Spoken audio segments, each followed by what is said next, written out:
syndic. Alors, j'étais ancien conseiller syndical à la commission finances et Madame Dulac, qui est à côté, est actuellement au conseil syndical. Moi, je n'y suis plus pour l'instant. Peut-être plus tard. Rappelez peut-être la taille de la copropriété, le nombre de lots. Je te laisse parler. Alors, on est 543 lots. Donc, on est une grosse copropriété et nous sommes un conseil syndical à peu près de 12 personnes. Aïe, aïe, aïe. Oui. Alors, nous sommes aux antipodes parce que moi, c'est une copropriété de 4. Oh. Et je suis seul conseiller syndical et le syndic bénévole est sortant. Voilà. Donc, Wow. Rassurez-vous, les problèmes sont les mêmes, quelle que soit la taille. ah oui, on a des problèmes. On a effectivement des problèmes. Il y a Dominique. Ah ben voilà. Voilà le président de notre conseil syndical qui est arrivé dans la réunion. Bonjour Dominique. Bonjour. Bonjour Dominique. Attendez, je ne vous entends pas, moi, j'ai un petit souci. Ah. Alors, c'est vrai que les grosses copropriétés ont quand même une particularité. Alors, je dis ça parce que je viens d'en traiter une pendant un peu plus d'1 an et demi qui faisait 545 lots, mais dont 360 appartements. Ah ouais. Alors, je peux vous dire que c'est extrêmement lourd à gérer. Alors, non pas parce qu'il y a beaucoup d'activités, parce que ce sont des postes, il y a quasiment les mêmes postes de dépenses, mais surtout parce que on développe, ça développe des phénomènes de clans, des phénomènes de radicalisation de certains copropriétaires, et c'est plus la partie gestion humaine qui est problématique que la partie technique elle-même. D'accord. C'est pour ça que je vous dis, quelle que soit la taille, on la gère techniquement de la même manière. Par contre, ça ne se gère pas, ni les assemblées générales, ni la gestion elle-même ne se fait de la même manière, parce que justement, ne serait-ce que par exemple, le nombre de fuites qu'on peut avoir dans une copro de 545 lots, il y a toujours au moins un appartement qui a un problème de fuite. Ouais. Bon, dans une copropriété de 4-5 lots ou d'une dizaine de lots, ça arrive une fois tous les 3 ans ou tous les 4 ans, voire tous les 10 ans dans certains. Donc, c'est rien que ça en termes de volume. Et bon, on sait bien que les problèmes de fuite, c'est toujours urgent pour celui qui les subit. Sauf que derrière, il y a les assurances avec les délais. Et avec le Covid, les assurances, elles en ont profité pour multiplier par 2 les délais d'intervention et de réponse surtout. Là, par exemple, je viens de recevoir une convocation pour une fuite qui a été déclarée il y a 2 ans. D'accord. Une convocation d'experts. Donc, même les experts s'y mettent. Alors, entre le délai des assureurs plus le délai des experts, on est passé quasiment à 1 an entre le moment de la déclaration et le moment du passage de l'expert. Donc, quand on n'en a qu'une dans une copropriété, bon, ce n'est pas trop dramatique. Quand il y en a plusieurs qui traînent depuis 2 ans, il faut vous dire que ça commence à mettre en tension tout le monde. Ben oui. Donc, c'est plus la gestion, quand on est gros, c'est la gestion des assemblées, parce que là, effectivement, on ne peut pas se passer d'un vote pas avec boîtier. Je ne sais pas comment vous faites chez vous, mais sans boîtier, ce n'est pas possible de voter et d'avoir des PV immédiatement après la réunion. D'accord. Et en plus, l'avantage des boîtiers, mais ça, on verra ça tout à l'heure, c'est que ce n'est pas vous qui faites le PV, donc vous vous concentrez sur les débats et sur la constatation des votes, puisque ça se fait automatiquement, et surtout, Oui. vous ne vous occupez pas du PV, puisque le PV est signé par l'homme qui a géré les boîtiers et qui valide les votes. Et comme il est extérieur, c'est ni le syndic ni le conseil syndical, c'est un indépendant total. D'accord. Mais quand vous dites on ne s'occupe pas du PV, quand il y a des PV, souvent il y a des textes qui sont écrits suite à la décision des copropriétaires. Alors normalement, oui, mais normalement, l'obligation, c'est que dans la convocation, vous devez avoir la question, enfin la résolution, oui. Et vous devez avoir le projet du texte qui sera dans le PV, Oui. qui peut être modifié en assemblée, ça c'est sûr. D'accord. Et ça, vous demandez à la personne qui gère le PV et qui gère les boîtiers de changer le texte, vous pouvez le faire même en séance. Par contre, on ne peut pas changer tous les textes. Un texte peut être changé, mais on ne peut pas tout changer. Mais il faut toujours préparer, quand on est très, très gros, il faut toujours préparer en amont de la séance le texte qui sera dans le PV. Comme ça, vous êtes déjà d'accord au niveau au moins du conseil syndical sur le contenu. Et après, il peut y avoir des modifications, mais elles seront mineures pendant l'Assemblée. Et qu'est-ce qui se passe pour les votes par correspondance? C'est pas grave, ça. Alors, les votes par correspondance, c'est une particularité, c'est que vous pouvez les prendre pour un premier vote. C'est-à-dire que, imaginons que vous fassiez, c'est pour ça que je n'aime pas les assemblées mixtes, mais ça fera l'objet d'une revue et d'une autre formation. C'est que quand vous êtes en vote par correspondance, vous ne pouvez voter que pour un premier vote. Si vous n'atteignez pas une majorité, par exemple l'élection du syndic à l'article 25, vous ne pourrez pas utiliser les votes par correspondance pour le second vote. Parce que normalement, on doit pouvoir demander à la personne si elle maintient ses votes du premier tour ou si elle veut les modifier. Et comme on ne peut pas le faire, on doit les perdre. On doit les abandonner au deuxième vote. Et donc, ne compte plus au deuxième vote que ceux qui sont soit en présentiel, soit en visio. Mais c'est obligatoire maintenant d'avoir systématiquement les votes par correspondance? Alors, ce n'est pas obligatoire, mais comme les syndics ont pris l'habitude et qu'ils ont trouvé ça très bien, ils continuent à le maintenir malgré tout. Alors, depuis le 15 septembre, on est revenu au régime normal. Alors, le régime normal, ça veut dire que si dans votre règlement, il n'est pas prévu le vote par correspondance, vous n'êtes pas censé le faire. Maintenant, si, pour faciliter la gestion, parce qu'il y a beaucoup d'absents, et que vous craignez que les pouvoirs soient envoyés directement au syndic, vous pouvez exiger du syndic qu'il ne fasse que des votes par correspondance, parce que là, il y a un écrit, on peut le prouver, et supprimer les pouvoirs qui sont donnés quasiment vierges au syndic. Et donc, ne prendre que des votes par correspondance et du vote présentiel. Alors, le présentiel, c'est physique ou visio pour moi, hein, parce que quand on est en vidéo, c'est du présentiel, puisqu'on vote en direct. Alors, donc, pour nous, là, quand on est assez éparpillé au niveau propriétaire, il y en a qui sont à la Martinique, il y en a qui sont en métropole, et qu'on n'est que 4, on a peut-être intérêt à… Vous avez intérêt à adopter. Alors déjà, peut-être modifier votre règlement pour dire, voilà, les votes à l'Assemblée se feront par correspondance et par visio ou présentiel. Comme ça, au moins, vous gardez les deux votes. Et si vous ne l'avez pas fait dans le règlement, ce n'est pas très grave, parce que ça veut dire qu'à chaque… D'ailleurs, j'ai envoyé un modèle, on a fait un modèle justement de convocation.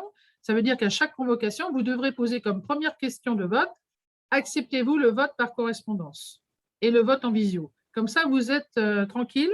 Ce n'est pas dans votre règlement, mais vous l'avez mis à l'ordre du jour. Alors, effectivement, l'inconnu, c'est est-ce qu'il y aurait une majorité de gens à voter pour ce type de vote ou pas?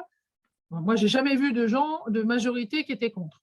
J'ai vu des gens qui étaient isolément contre ce type de vote, mais souvent sans forcément de bonnes raisons. Mais je n'ai jamais vu une question comme celle-là avec un résultat qui est négatif. Parce que s'il est négatif, ça veut dire que l'Assemblée n'a pas lieu. Puisqu'on ne peut pas prendre les votes en présentiel, donc on ne peut prendre que les votes par correspondance. Et du coup, en général, par correspondance, ça ne suffit pas à valider une résolution. En tout cas, pas celles qui sont importantes comme le vote du syndic. Toutes celles qui sont à l'article 24, ce n'est pas grave, parce que même s'il n'y en a qu'un qui répond, il y aura un vote.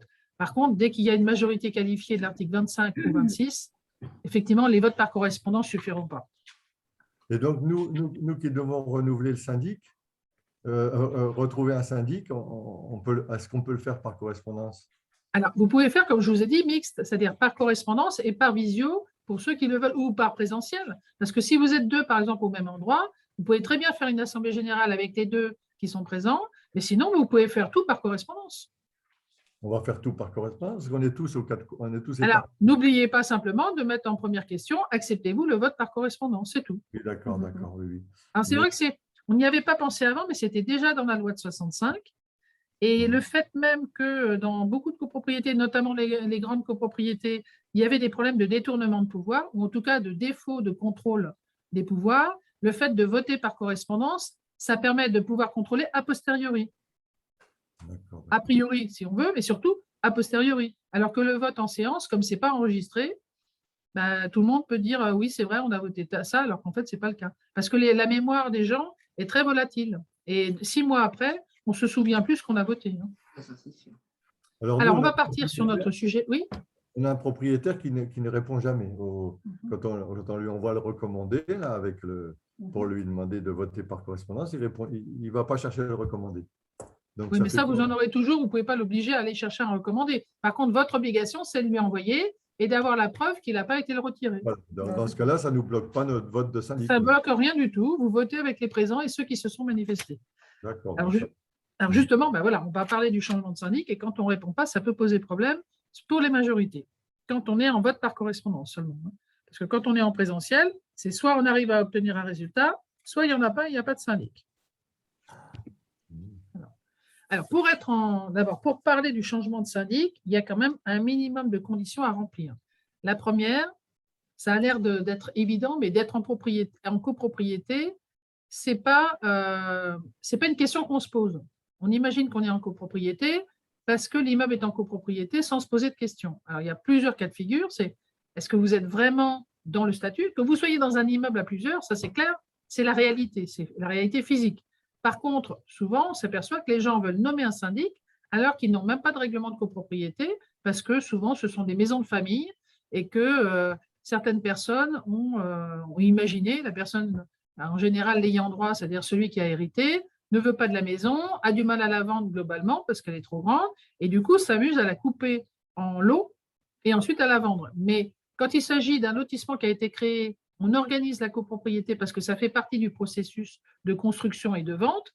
Quand on est dans une propriété privée où un privé vend par lot sa propriété, il ne pense pas forcément à joindre son notaire, à faire un règlement et à enregistrer ce règlement au bureau des hypothèques. Et moi, j'ai des cas de figure où ça fait 15 ans que des copropriétés se géraient toutes seules, c'est-à-dire chacun payait sa quote-part ou chacun faisait les travaux qu'il avait à faire. Et le jour où il y a un pépin, c'est le jour où il y a une procédure ou le jour où il y a un dégât des eaux ou une toiture qui est arrachée. Parce que là, l'assurance demande qui est le syndic. Et comme il n'y en a pas, ça pose problème. Donc, il faut quand même vérifier dans un premier temps, quand on arrive dans une copropriété, ou même quand on y est depuis longtemps, parce qu'il y a des gens qui peuvent être en copropriété, sans s'être jamais posé la question, est-ce que je suis vraiment déclaré en tant que copropriété et est-ce que j'ai un règlement? J'ai des syndics bénévoles qui m'appellent pour me dire, oui, alors, il y a un notaire qui me demande le règlement de copropriété. Donc, on peut avoir organisé une assemblée pour se faire élire sans même s'être posé la question, est-ce que j'ai un règlement?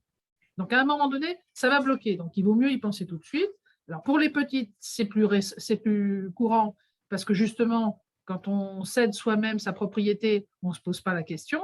Mais il faut toujours imaginer qu'une copropriété, pour qu'elle existe juridiquement, il faut qu'elle ait un règlement adopté en assemblée, qu'il ait été déposé au bureau des hypothèques et qu'ensuite, il y ait eu une assemblée pour élire un syndic. S'il n'y a pas tous ces éléments-là, on est dans ce qu'on appelle une copropriété par défaut virtuelle. C'est-à-dire qu'elle existe physiquement, mais juridiquement, elle n'existe pas, avec tous les problèmes que ça peut créer derrière.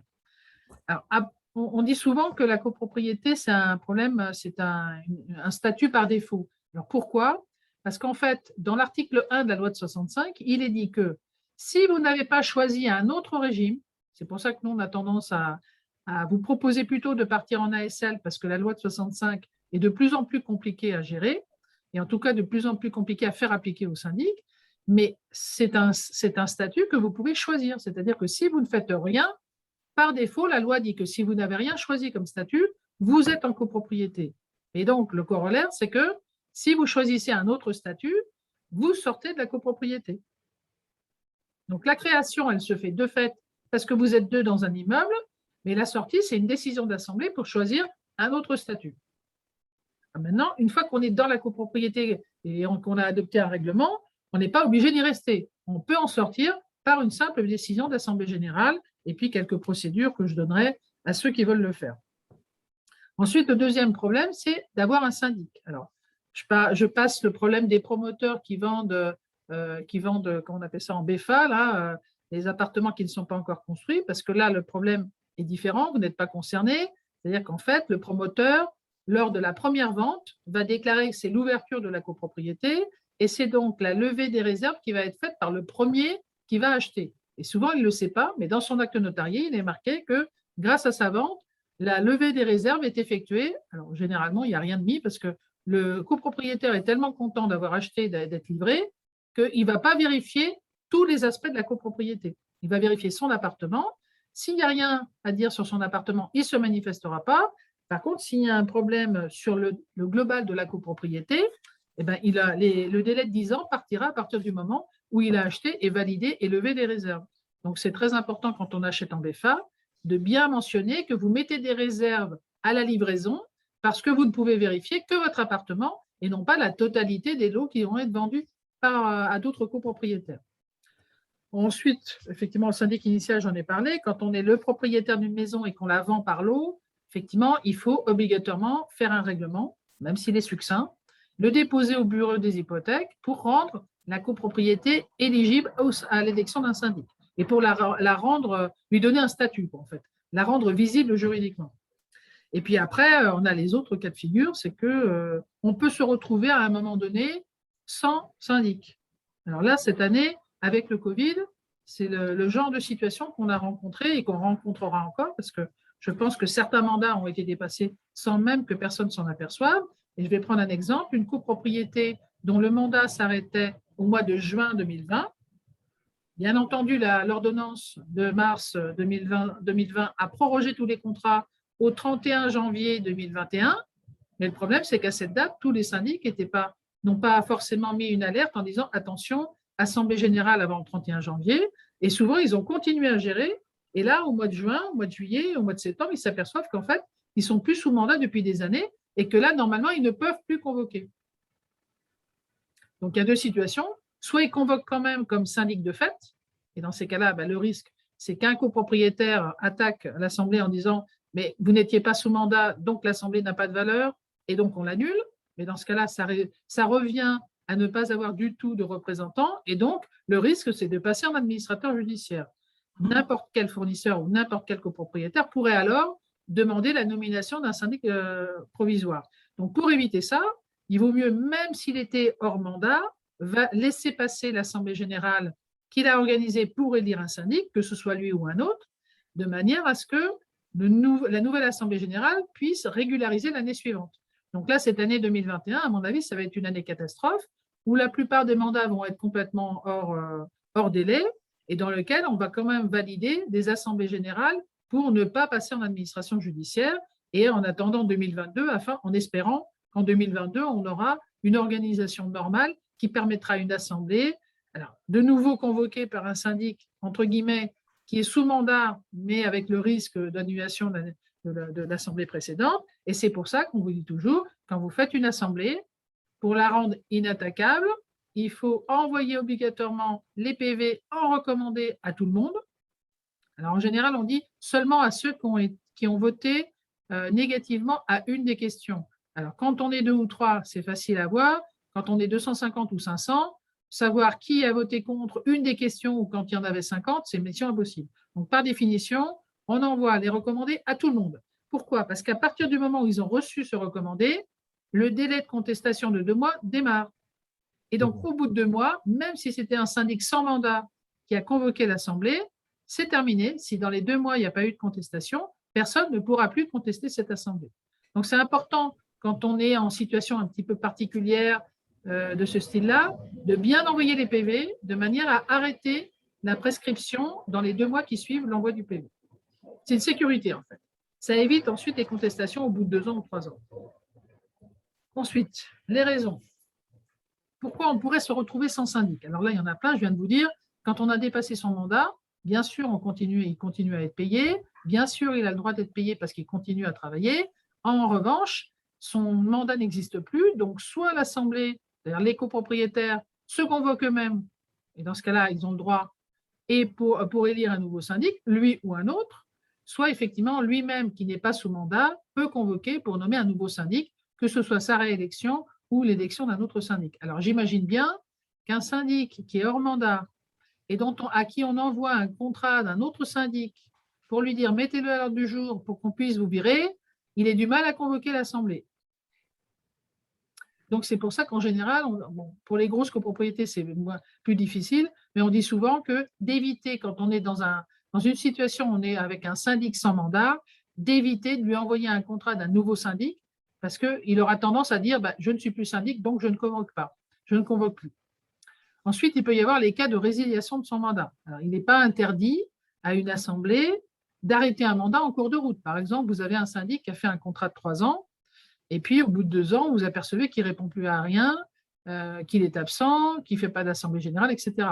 Donc là, ce sont des raisons qui peuvent vous amener à résilier son mandat. Mais attention, si vous résiliez son mandat avant son terme, il est aussi en droit de demander le paiement du solde de son mandat. Donc, ce n'est pas forcément une bonne idée. Le mieux, c'est d'attendre effectivement la fin de son mandat pour changer de syndic, quand on le peut. Parce qu'effectivement, il y a des situations où on ne peut pas attendre. Après, vous avez la démission du syndic. Il faut savoir que le syndic a 3 mois pour vous dire qu'il va partir, que ce soit un bénévole ou un professionnel. Le bénévole va vendre, il doit prévenir 3 mois avant. Le syndic, normalement, vend sa société, devrait vous prévenir qu'il est en train de vendre sa société. Ils ne le font jamais. Et ils vous préviennent après que finalement, c'est plus eux, le propriétaire n'est plus le syndic, mais a été racheté par une autre société. Et en général, ils vous le disent à la prochaine assemblée où ils vous demandent de régulariser, ce qui est complètement aberrant et surtout illégal, parce qu'on n'a pas le droit, effectivement, de procéder de cette manière. Donc, la démission du syndic, quand un syndic vend son cabinet, il a l'obligation de vous prévenir 3 mois avant et de vous convoquer pour élire un nouveau syndic, le nouveau qu'il présentera peut-être, parce qu'il va sans doute le présenter, ou des nouveaux contrats que les copropriétaires auront fournis. Donc, sachez que quand vous avez tout à coup dans vos appels un nom qui apparaît qui n'est pas celui que vous aviez avant, il y a obligation de demander au syndic de faire une assemblée générale pour valider ce transfert, en lui rappelant que, comme il s'en va, alors ils ont une astuce en ce moment, parce qu'on a posé la question à certains syndics qui faisaient ça, et ils nous ont dit « Ah non, mais nous, on n'a pas tout à fait vendu, on n'a vendu que 50% de nos parts, parce qu'en fait, le nouvel acheteur, il veut s'assurer qu'il va bien garder les copropriétés. Et donc, en conséquence, il oblige le vendeur à ne vendre il rachète que la moitié des parts pour la première année, et c'est seulement si tous les contrats ont été maintenus dans le chiffre d'affaires qu'à la deuxième année, il rachète 100% des parts. Donc, ce qui veut dire qu'on est dans une situation un peu malsaine, puisque dans la première année où il y a le changement de gestionnaire, alors c'est grave parce qu'en fait, le nouveau gestionnaire, vous n'avez pas de contrat avec lui, il va transférer les fonds sur son compte à lui alors qu'il n'est pas syndic, il n'a pas été nommé par une assemblée, et ça veut dire que si le lendemain il fait faillite, les fonds sont perdus parce que ce n'est pas votre syndic. Donc c'est pour ça qu'il faut refuser. Dès que vous avez un appel où il y a un nom qui apparaît qui n'est pas celui de votre syndic précédent, il faut immédiatement réagir et envoyer une mise en demeure au syndic de vous donner l'explication du changement d'appellation, en lui indiquant que s'il a vendu 50% des parts, ou 40%, s'il a vendu ses parts, il a l'obligation de vous prévenir et de faire une assemblée générale pour nommer un nouveau syndic. Et il faut l'obliger à refaire une assemblée, quitte à se faire une assemblée extraordinaire pour nommer un syndic, son rachat, son acheteur éventuellement, mais aussi un autre. Donc à ce moment-là, c'est à vous de chercher tout de suite des contrats de syndic pour pouvoir lui opposer d'autres syndics à la place, enfin pas à la place, mais en tout cas en mise en concurrence, comme ça doit se faire. Voilà, c'est une période un peu spéciale. Il faut être très vigilant dans les appels, sur les appellations, sur les logos qui sont affichés sur vos appels de fonds. Après, il y a la carence. Bon, ben là, moi, j'ai des cas de figure où à Marseille, comme par hasard, on a un syndic qui a brûlé. Donc, à partir du moment où toutes ces archives ont brûlé, comme souvent, ils ne font pas de sécurité et pas de cloud de sécurité, ils perdent tout. Et donc, c'est aussi vrai pour les syndics que pour les experts comptables. Quand ça se passe comme ça, ils sont en difficulté et ils ne sont plus en capacité de vous gérer. Alors, il faut savoir que ce problème de carence, justement, en cas d'incendie ou en cas imaginons que le syndic soit parti avec la caisse, vous êtes quand même garanti. Parce que dans votre contrat, à la première page, il est indiqué que le syndic a une caisse de garantie et cette caisse de garantie, elle est là pour absorber justement ce genre de sinistre. Donc, c'est elle qui prendra en charge le remboursement des fonds que vous auriez pu perdre et qui prendra en charge aussi les frais de reprise de la comptabilité, puisqu'à partir de là, comme vous n'avez plus d'archives, il faudra repartir de la situation précédente, mais globalement, puisque vous n'avez plus de détails, reprendre les relevés bancaires, donc redemander à la banque tous les relevés bancaires pour pouvoir reconstituer une comptabilité. Et tout ça, ça a un coût. Donc, ce genre de coût supplémentaire, c'est bien sûr à l'assurance du syndic, même s'il est parti, même s'il a démissionné, même s'il a fait faillite, l'assurance est toujours là pour prendre en charge ce genre de problème. Et il ne faut pas oublier de la saisir. Alors, soit vous avez le syndic et à qui vous faites la déclaration et qui doit avertir son assureur, et là, vous lui laissez le choix de le faire. Et moi, je conseille plutôt d'envoyer en parallèle le courrier de mise en demeure au syndic au cas où il le reçoive, on n'en sait rien, et le courrier à l'assurance en disant voilà la situation, merci de faire la déclaration de sinistre et de nous informer des modalités de remboursement. Au moins, vous êtes sûr que l'assurance a été informée simultanément avec le syndic. Bon, les fusions-absorptions, je viens de le voir, c'est très compliqué parce que ça ne se voit que sur les appels de fonds. C'est-à-dire au moment où vous voyez votre appel et qu'un nouveau nom est accolé à celui de l'ancien, c'est que vous avez une fusion-absorption. Et là, il faut leur demander de faire une AG extraordinaire pour accepter le nouvel entrant, parce que vous n'avez pas de contrat avec lui. Rappelez-vous que tous les contrats de syndic, ce sont des contrats intuitu personae. C'est-à-dire que le nom de la société que vous mentionnez dans le contrat, c'est le seul et unique syndic que vous avez. Personne d'autre ne peut se substituer à lui sans votre accord. Et puis après, vous avez le décès. Ben là, ça représente un peu l'équivalent de l'incendie du cabinet de syndic, c'est-à-dire que ben, tout est arrêté, vous n'avez plus d'archives et il vous faut immédiatement reconvoquer une assemblée générale vous-même, parce que du coup, vous êtes tout seul. C'est pour ça qu'on a besoin d'un président de conseil syndical, parce qu'en général, c'est le président de conseil syndical qui convoque la nouvelle assemblée générale pour élire un nouveau syndic et pour reprendre le cours normal donc de la vie de la copropriété. Je ne sais pas si vous avez des questions à ce stade. Oui, Allez, défaillant. Oui. j'en aurais une par rapport à ce qu'on a dit tout à l'heure à propos des syndics et des ASL. Nous sommes une copropriété VEFA. Hein, Oui. on a eu un règlement de copropriété qui était transmis par le promoteur, hein, Promoteur. en place. Et donc, par la suite, donc, il y avait un syndic provisoire qui était celui qui avait été choisi par le promoteur au tout départ. Et celui-ci, à un moment donné, a démissionné. Donc, c'est là qu'on est venu en syndic bénévole pour une partie de la copropriété. Parce qu'en fait, nous on dépend de la loi Allure. Donc, je crois qu'il aurait fallu qu'il y ait une ASL parce qu'en fait, on est un immeuble de 4 appartements avec un petit syndic bénévole. Mais au-dessus, normalement, il devrait y avoir une ASL. Mais cette ASL-là n'a pas existé après la démission. Avec les villas. Il y a 6 villas et un immeuble de 4 appartements. Donc, nous, on existe en tant que syndic parce qu'on est bien obligé de répartir les charges. Mais on n'a pas d'ASL qui nous coiffe. Alors, il va falloir la créer, hein, parce que là, c'est comme la copropriété. Si vous n'avez pas de représentant, le jour où il y a un problème, par exemple, de limite de propriété entre l'immeuble et les villas, là, ça va poser un problème parce qu'il n'y aura pas de représentant. Donc là, l'urgence, ce sera de convoquer une assemblée générale d'ASL pour élire un représentant. Alors, en général, c'est un président d'ASL. Même s'il n'y a pas de budget, parce qu'il n'y a pas d'assurance, etc., il faut quand même qu'on ait une structure qui soit une structure juridique de défense de la totalité des bâtiments. Mais les villas ne veulent pas parce qu'elles se considèrent indépendantes. Donc, elles ne font rien. Elles font obstruction, enfin, quelque part. Et donc, ce n'est pas évident. En plus, alors, le problème, c'est que voilà, il faudrait vérifier comment elles ont été déclarées au bureau des hypothèques. Est-ce qu'au bureau de l'urbanisme, est-ce qu'elles sont déclarées comme villas indépendantes ou villas rattachées à une ASL? Si c'est villas rattachées à une ASL, parce que le problème, c'est que vous avez peut-être des réseaux communs. Oui, tout à fait. Donc, vous êtes en ASL, ils ne peuvent pas se déclarer indépendants. Donc, vous allez devoir prendre l'initiative, enfin, vous, votre futur syndic, aurez l'obligation de convoquer une assemblée générale et ils viennent ou ils ne viennent pas, ce n'est pas le problème. Mais de manière à instituer l'ASL et de valider le fait, parce qu'il lui faut aussi des statuts à cette ASL. Je suppose que vous n'en avez pas non plus. Et dans ces statuts, il sera mentionné que l'ASL est en charge de tous les réseaux communs aux bâtiments et aux villas. Parce que demain, il y a un problème sur les canalisations, ben là, personne ne voudra payer et vous allez être en difficulté. Et il n'y aura pas de représentant pour traiter le sujet. Donc là, il faut vraiment créer les statuts de l'ASL et la créer elle-même, parce que vous pouvez très bien mettre dans une ASL que la majorité, c'est la majorité des présents. Donc, ils ne viennent pas, ce n'est pas un problème, ils ont été convoqués. Il suffit que qu'il y ait au moins un copropriétaire qui soit présent et ça valide la séance. Mais au moins, vous avez identifié que les canalisations étaient communes et que s'il y a un problème, c'est bien l'ASL qui doit traiter le problème. Alors, il y a un problème aussi, c'est que normalement, dans une copropriété comme ça, depuis la loi Allure, je crois, il y a un compteur de tête, un compteur d'eau de tête. Et du coup, ils sont dans l'incapacité de facturer ce compteur de tête, puisqu'il n'y a pas d'ASL. Mais alors, comment les villas payent l'euro? À qui elles payent l'euro?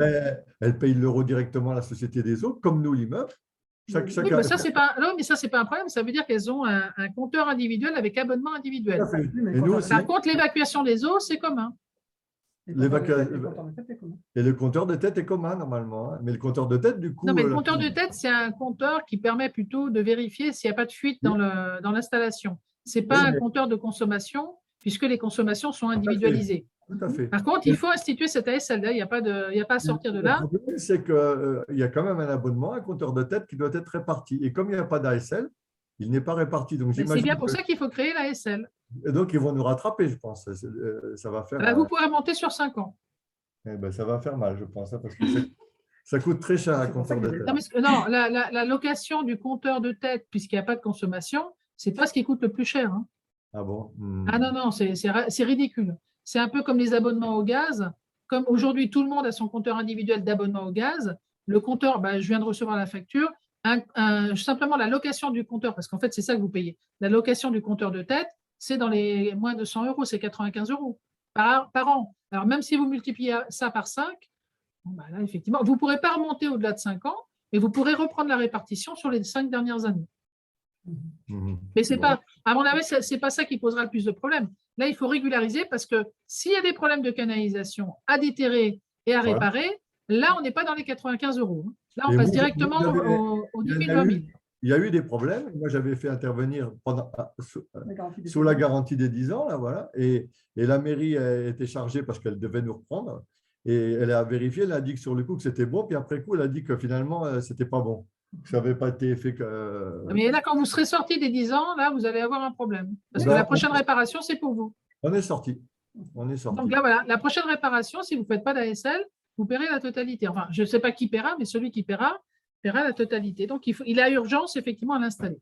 Alors, comment peut-on mettre fin et pourquoi mettons fin à une mission de syndic? C'est-à-dire fin, soit parce qu'on l'arrête en cours de route, soit parce que tout simplement on change de syndic.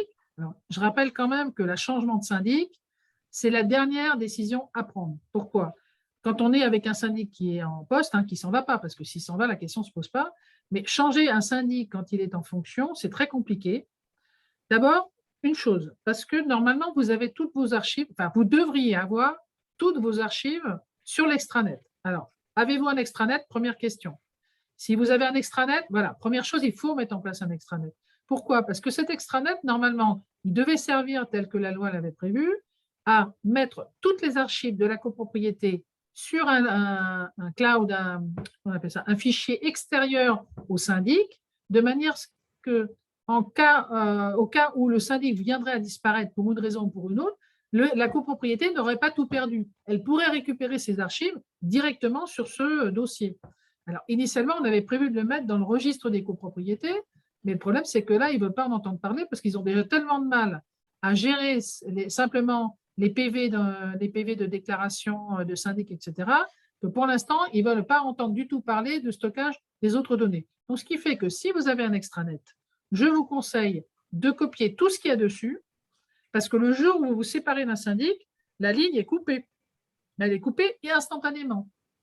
Ce qui fait que si vous n'avez pas pris soin de copier ce qu'il y a sur l'extranet, alors même s'il n'y a pas grand-chose, parce qu'en général, il n'y a pas toutes les informations, prenez soin au conseil syndical de copier tout l'extranet, y compris de le mettre, éventuellement même de le mettre sur un autre dossier dédié sur un autre réseau. Mais en tout cas, copiez tout parce qu'ils arrêtent tout à un syndic qui s'en va, qui a un extranet, il arrête la ligne.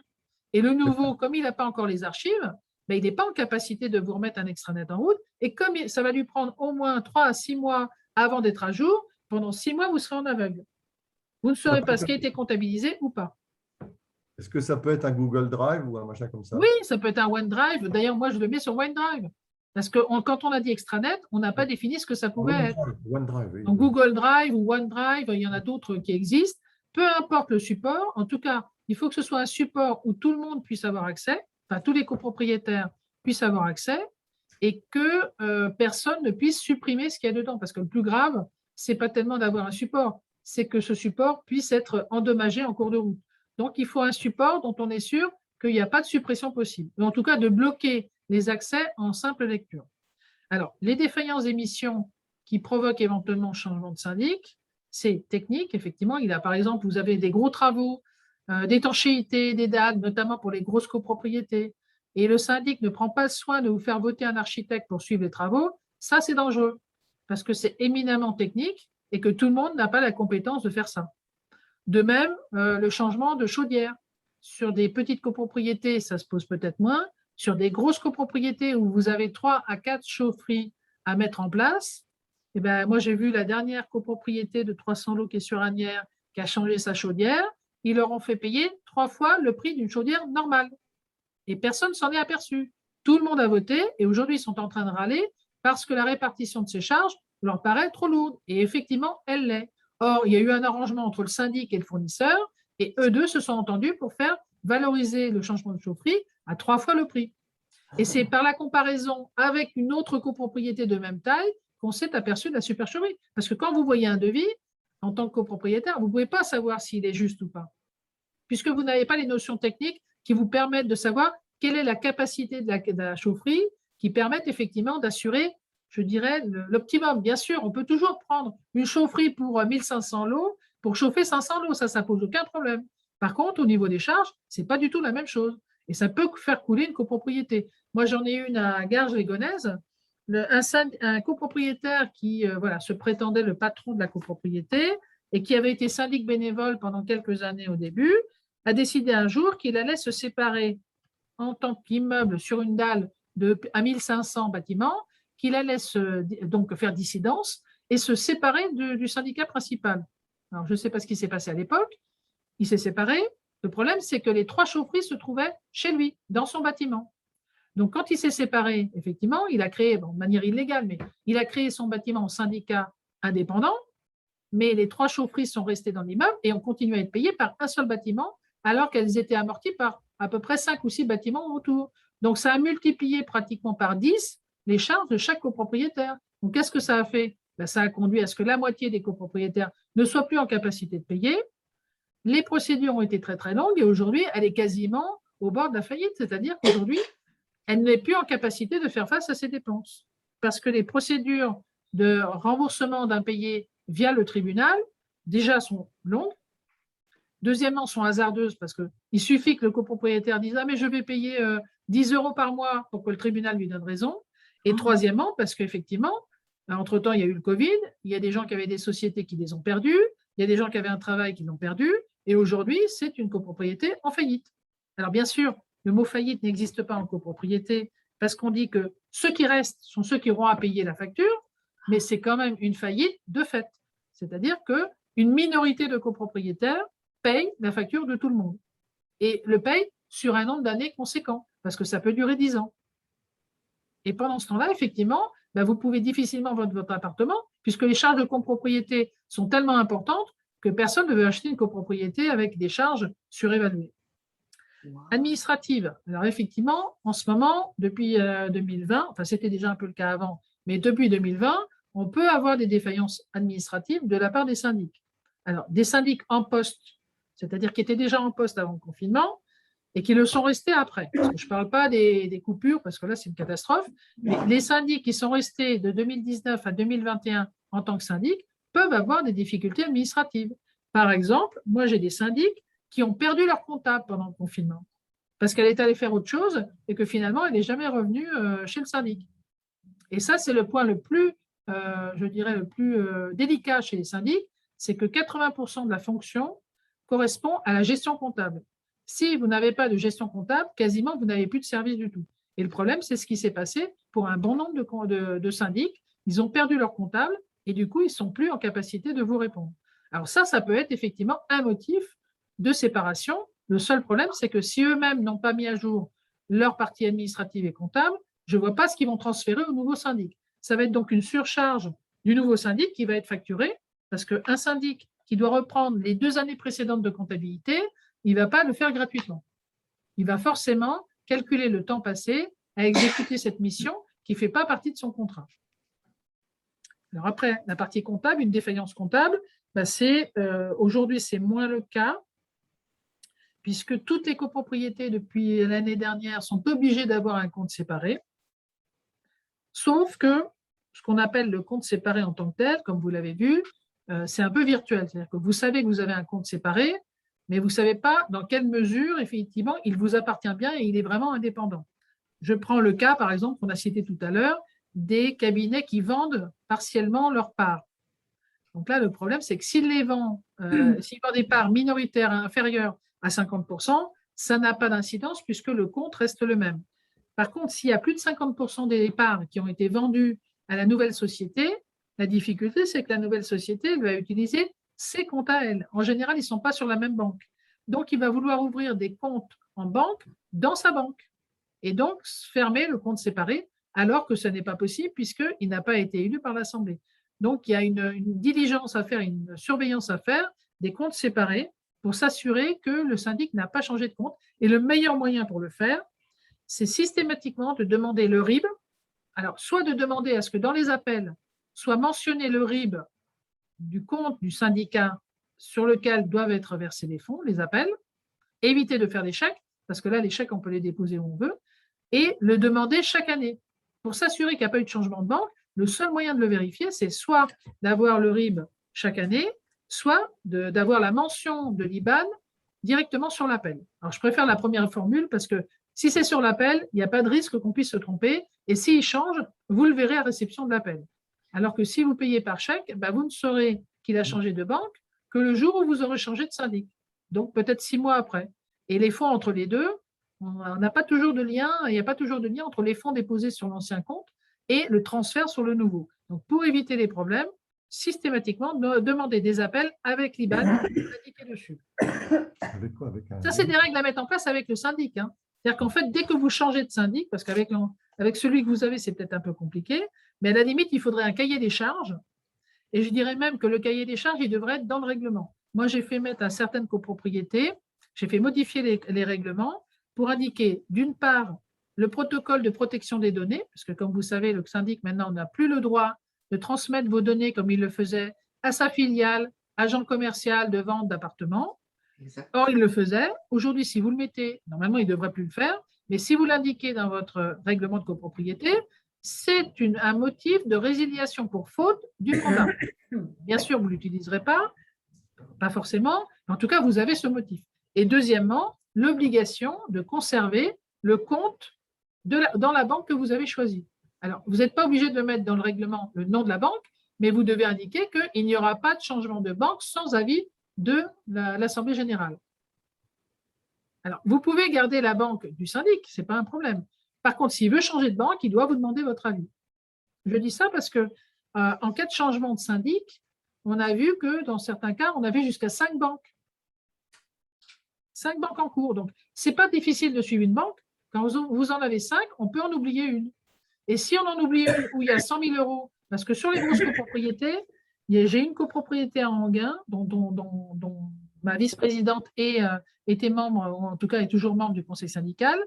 En fait, un compte avait disparu dans la comptabilité et ce compte-là, il était approvisionné à peu près de 100 000 euros. Et d'une année sur l'autre, il a disparu dans la partie comptable.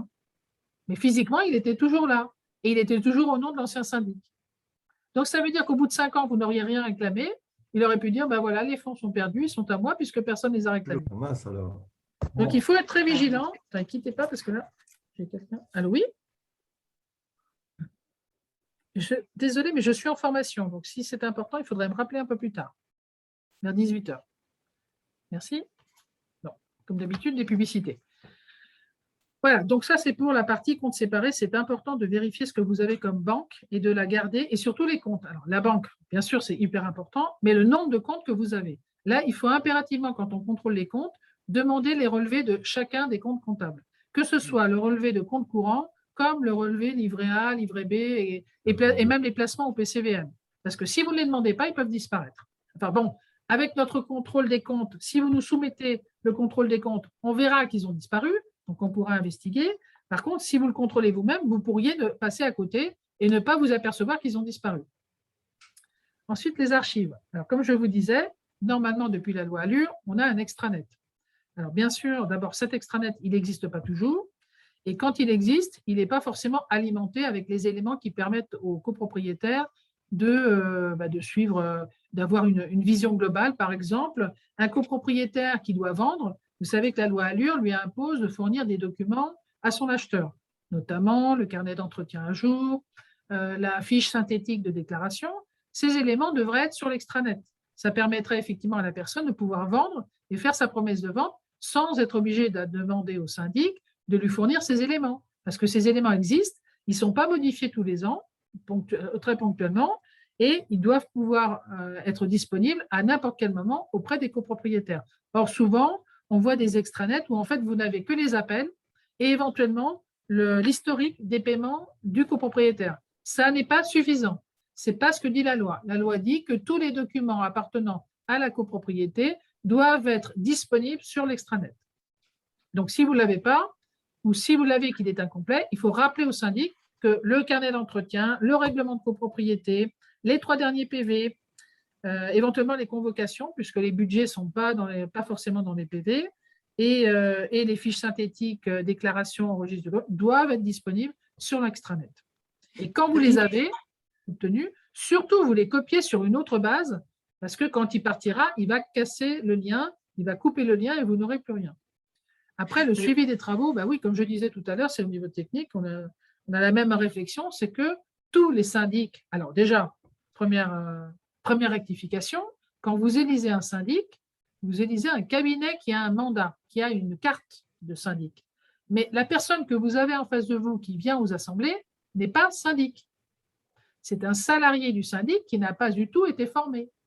Et surtout qui n'est pas formé parce que sinon les syndics ne pourraient pas faire ce qu'ils veulent. Donc ils prennent des gens qui ne sont pas formés, qui forment maison à la mesure dont ils ont besoin au niveau du service, en fonction du service, donc très peu formés et très peu compétents.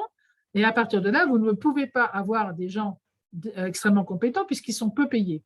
Donc, pour le suivi des travaux, quand on est dans une grosse copropriété, il faut impérativement voter un architecte à chaque fois qu'on lance des travaux. On n'a pas le choix parce que si vous ne votez pas d'architecte et qu'il y a un problème de suivi ou même un problème de malfaçon, on vous dira c'est normal, le syndicat n'a pas désigné d'architecte, donc il est responsable et les tribunaux ne vous donneront pas raison. Bien sûr, ils constateront la malfaçon, mais parallèlement, ils constateront que le conseil syndical n'a pas souhaité se faire épauler par un architecte. Donc, ce sera un résultat mi-figue, mi-raisin, on ne vous donnera qu'à moitié raison. C'est vrai aussi pour le contrôle des comptes. Rappelez-vous que le contrôle des comptes, c'est la mission du conseil syndical. Alors, il a été dit quand même, et ce n'est pas très répandu comme information, que le conseil syndical devait s'assurer auprès d'une assurance spécifique pour sa mission de contrôle. Parce qu'effectivement, aujourd'hui, on a des procédures où les membres du conseil syndical, alors, certainement que dans ces cas-là, ils étaient quand même de mèche avec les syndics, ils étaient plus ou moins, alors je ne dirais pas amis, mais plus ou moins financés en termes de travaux privés par le syndic, suffisamment pour effectivement passer outre le contrôle des comptes et laisser passer des énormités comme une chaufferie qui fait 3 fois son prix. Donc, dans ces cas-là, effectivement, ça nécessite d'avoir une assurance parce que, d'ailleurs, aujourd'hui, c'est le cas, on peut très bien attaquer les membres du conseil syndical justement pour s'être fait corrompre et avoir accepté des travaux qui étaient 3 fois supérieurs aux travaux nécessaires dans cette copropriété. Donc, n'oubliez pas que quand on est membre du conseil syndical, on peut faire une faute sans problème parce qu'on est compétent sur aucun des sujets, on est expert sur aucun des sujets qu'on va traiter. Par contre, on a le droit, premièrement, on a l'obligation de s'assurer et deuxièmement, on a le droit de déléguer ses missions à un externe. Par exemple, le contrôle des comptes, vous n'êtes pas obligé de le faire vous-même. Vous pouvez avoir le droit de déléguer à un comptable, à une association, le fait de faire le contrôle. Comme ça, en cas de difficulté, vous direz « Ah non, mais attendez, moi, je ne suis pas responsable. J'ai délégué, donc le délégataire est responsable de sa faute. » Ça vous exonérera pas à 100%, mais ça permettra de diluer la responsabilité. Mais il en est de même pour les suivis de travaux. Vous n'êtes pas expert, moi, je ne suis pas architecte. Actuellement, j'ai un problème de structure dans une cave dont les structures métalliques ont été mangées par la rouille. Et j'ai un architecte qui me dit il faut tout refaire, il faut tout casser et tout refaire. Et un autre qui nous dit non, il suffit de refaire les bardes, les poutres porteuses, il suffit de les refaire. On n'a pas besoin de tout casser. Moi, je ne suis pas architecte. Et vous voyez que même quand on a des architectes, on peut avoir des avis différents. Donc, c'est encore pire quand on est tout seul et qu'on est copropriétaire et qu'on n'est pas architecte. Donc, systématiquement, confiez ça à un expert dès que ça dépasse des compétences normales d'un copropriétaire. Après, la rechange de financement, malheureusement, la loi dit que le syndic devrait, quand il vous fait des travaux, vous proposer et d'un côté les charges, donc les factures, devis, etc., et de l'autre les moyens de financer, en ayant recherché toutes les possibilités de financement. Alors déjà, pour les syndics bénévoles, c'est un copropriétaire lambda, donc il n'a pas forcément les compétences et les connaissances. C'est pour ça que l'adhésion chez nous est importante, parce que pour la recherche de financement, nous avons fait une revue, plusieurs revues, mais dont une qui traitait de la rénovation des bâtiments et qui donc listait toutes les aides possibles et imaginables que vous pouviez solliciter dans le cadre de travaux, alors de travaux d'isolation, mais pas seulement, des travaux en général. Donc, c'est la revue 106. N'oubliez pas, si vous avez des travaux, de faire une petite relecture de cette revue parce qu'elle est importante. Et nous avons aussi la revue, je pense, 118, qui traitait des travaux en général. Donc, vous avez déjà 2 revues qui peuvent aider sur ce sujet. Et si votre syndic ne vous semble pas compétent, vous avez le droit de lui donner la copie des revues. Si vous avez besoin d'exemplaires supplémentaires, il vous suffit de nous envoyer une demande par mail. On vous enverra des revues supplémentaires. Donc, la recherche de financement, logiquement, ça devrait être le syndic qui la fasse, mais il ne la fait jamais. Et quand vous lui demandez pourquoi, il vous répond tout simplement parce que c'est du travail supplémentaire que je ne peux pas vous facturer parce que ça ne fait pas partie de mon contrat. Sauf pour ceux qui ont rajouté dans les pages 12 et 13, parce qu'il y en a qui l'ont fait, toute recherche ou étude supplémentaire sera facturée, entre guillemets, et là, chacun met le montant horaire. Et ça veut dire qu'en fait, c'est un chèque en blanc, puisque vous ne saurez jamais combien de temps il a passé sur ces recherches de financement. Donc, en général, on a plus le problème du non-traitement de cette phase de gestion que de facturation supplémentaire, parce que justement, ils ne savent pas faire, donc ils ne savent pas facturer. Mais n'oubliez pas quand même qu'il faudrait le faire rajouter dans les contrats. Si vous avez des gros travaux à prévoir, le faire rajouter dans le contrat du syndic en disant « Merci de nous donner le taux horaire que vous allez pratiquer si on vous demande des recherches de financement. » Parce qu'au moins, s'il le fait, vous aurez au moins le taux horaire. Ce sera fixé une fois pour toutes. Après, les impayés, c'est pareil. Les impayés, en fait, le syndic ne le gère pas. Il gère l'évaluation des impayés, mais le traitement des impayés a posteriori, c'est en général un avocat qui le fait. Pourquoi? Parce que les syndics ont considéré que c'était un travail supplémentaire qu'ils ne pouvaient pas facturer, enfin, qu'ils auraient eu du mal à facturer. Et donc, au lieu de traiter les impayés alors à moins de 10 000 €, c'est-à-dire dès qu'il y a au moins 2 ou 3 appels en retard, et dans lequel ils pourraient, dans ces cas-là, faire la demande auprès du tribunal directement.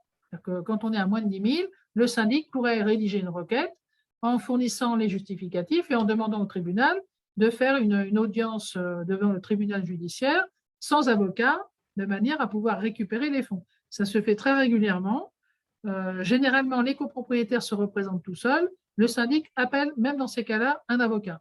Alors, sachez que vous avez le droit de mettre dans la copropriété, dans le règlement, de rajouter au règlement une annexe qui s'appelle le protocole de recouvrement. On a inventé ce document pour justement obliger les syndics à ne pas passer par des avocats systématiquement, parce que ça multiplie par 2 pratiquement la dette, et qu'elle est rarement compensée par l'article 700, mais de traiter les impayés dès le 2e appel impayé, de manière à ne pas avoir de frais supplémentaires d'avocat et avoir un règlement qui se fasse dans les 1 an.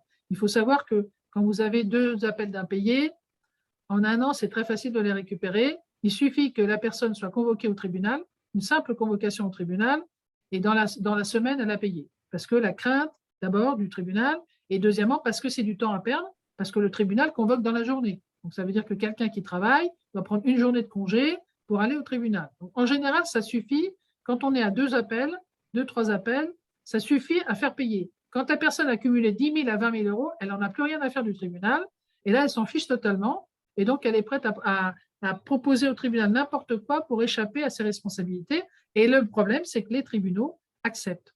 Alors, je ne sais pas si c'est à bon droit ou à mauvais droit, mais en tout cas, pour toutes les séances que j'ai suivies au tribunal d'impayés de copropriétaires, à chaque fois que le copropriétaire disait bah, « écoutez, je n'ai pas payé parce que je n'ai pas beaucoup d'argent, mais je peux payer que 100 € par mois », le tribunal leur donne droit. Ça veut dire que la copropriété se retrouve en difficulté, parce que si la somme fait 10 000 et qu'elle doit rembourser 100 € par mois, alors qu'elle cumule déjà le retard des prochains appels, vous pouvez être sûr que vous serez en impayé permanent. Donc, on a inventé à la NCC ce qu'on appelle un protocole de recouvrement. Et ce protocole dit, bon, je ne vais pas vous tout citer, mais premièrement, premier appel impayé, relance, simple. 2e appel impayé, mise en demeure. 3e appel impayé, procédure, c'est-à-dire tribunal judiciaire et convocation. Parce que le temps que vous soyez convoqué, il va se passer 1 an, il aura déjà 2 années de retard. Si vous ne démarrez pas dès le 3e appel, alors là, vous êtes dans l'impayé permanent. Là, vous rentrez dans la phase d'impayé permanent qu'aiment beaucoup les syndics, parce que du coup, ça leur permet de faire travailler leur petit avocat préféré et de se partager les commissions entre lui et la copropriété. Donc, évitez de laisser traîner des impayés et pour ça, adoptez en assemblée le protocole de recouvrement que vous aurez choisi. On peut vous faire la proposition d'un projet et déposer ensuite le PV au bureau des hypothèques. Parce que si ce protocole n'est pas déposé au bureau des hypothèques, il sera opposable à tous les copropriétaires qui étaient présents à l'Assemblée, mais pas aux nouveaux qui vont rentrer. Donc, ça veut dire que dans 2 ans, 3 ans, vous avez vendu les appartements, ben, ceux qui arrivent pourront vous dire, ben non, ce n'était pas au bureau des hypothèques, donc ça ne s'applique pas à moi. Et en plus, ça permet de savoir que les copropriétaires sachent que s'ils ont 3 appels de retard, il y a immédiatement une mise en demeure qui part et une procédure. Donc là, ça peut être incitatif. Après, vous avez les travaux urgents. Alors ça, c'est la grande insécurité, la grande incertitude, parce que qu'est-ce qu'on appelle travaux urgents? C'est très compliqué. Pour nous, travaux urgents en tant que copropriétaire, ce sont des travaux de sécurité, c'est-à-dire un immeuble qui va s'écrouler, ce sont des travaux d'urgence. Une fenêtre qui va tomber, c'est un travail d'urgence. Par contre, quand on est dans des cadres un peu limites, du style des fissures dans un immeuble, ça pourrait rentrer dans l'urgence si la fissure s'agrandit. Ça ne rentre pas dans l'urgence quand elle est stabilisée. Un immeuble qui est fissuré et qui pendant 1 an ne va plus bouger, ça ne rentre pas dans les travaux d'urgence. Et je dis ça pourquoi? Parce que les travaux de fissure sur un immeuble, c'est ce qui coûte le plus cher. Pourquoi? Parce qu'il faut mettre des échafaudages. Et dans les travaux de réparation, ce qui coûte le plus cher, ce sont les échafaudages. C'est la pose et la dépose, plus la location, mais c'est surtout la pose et la dépose. Donc, les travaux urgents, il faut les regarder de très près et il faut surveiller le syndic sur les dépenses qu'il peut faire dans le cadre de ces travaux d'urgence. Parce que ça peut arriver à des montants extrêmement élevés. Moi, j'ai vu des travaux d'urgence qui ont été lancés pour 100 000 €.